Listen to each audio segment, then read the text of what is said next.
Welcome, brave souls, to a chilling journey into the heart of darkness. Prepare to be enthralled and horrified as we delve into the spine-tingling narrative of the Serpent sermon at Hollowbrook Chapel. In the small forgotten town of Hollowbrook, nestled deep in the heart of the Appalachian Mountains, there stood a weathered chapel. Its time-worn spire reached towards the heavens, a beacon of hope for the lost souls who sought solace within its walls. The preacher, Reverend Elias Blackwood, was a man of unwavering faith, his sermons casting a powerful spell on the devout and the doubtful alike. Yet, beneath the veneer of piety, a darkness festered within the Reverend's soul. It began with a secret, a sin so terrible that even the deepest confessional couldn't bear its weight. It gnawed at him, gnashing teeth of guilt against his conscience.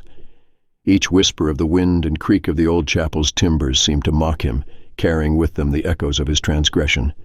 As the days turned to weeks and the weeks to months, Reverend Blackwood's sermons took on an eerie fervor.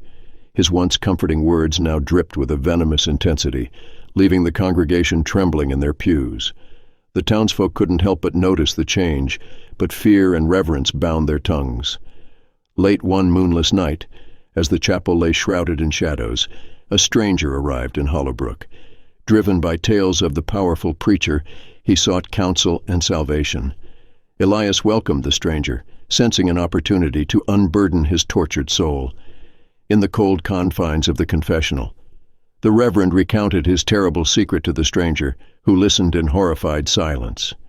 The tale was one of betrayal, a web of deceit and treachery that had ensnared the innocent.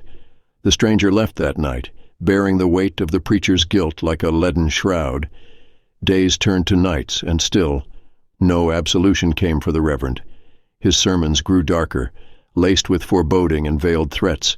The once devout congregation now watched in fearful fascination, drawn by a morbid curiosity that they couldn't comprehend. As the seasons changed, so too did Reverend Blackwood. His once human form twisted and contorted, his eyes gleaming with a malevolent light. In the depths of the night he wandered the woods surrounding Hollowbrook, a creature of darkness and despair. The townsfolk lived in terror, barricading themselves within their homes as the preacher's monstrous visage haunted their nightmares. They whispered of curses and demons, of sins too great to be forgiven. The once thriving town now stood on the precipice of oblivion. Then one fateful night, a storm of biblical proportions swept through Hollowbrook. Lightning split the sky, casting jagged shadows upon the trembling chapel. As the thunder roared, a solitary figure emerged from the tempest, the stranger who had heard the preacher's damning confession. With a voice as steady as stone, the stranger confronted the abomination that had once been Reverend Elias Blackwood. He spoke of justice and redemption, of the terrible cost of sins left unatoned. In the final, desperate moments, a flash of recognition flickered in the preacher's eyes, a spark of humanity amidst the abyss. With a resounding crash, lightning struck the chapel, cleaving it in two. The stranger's words echoed through the night, mingling with the furious tempest.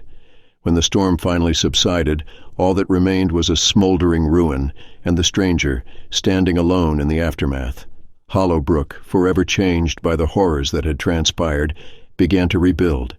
The memory of Reverend Elias Blackwood lived on in hushed whispers and cautionary tales, a warning of the darkness that could consume even the most devout. And so, the chapel's ruin stood as a silent testament to the price of unspoken guilt, a solemn reminder that redemption is a path fraught with peril, and that the monsters we fear may sometimes reside within ourselves.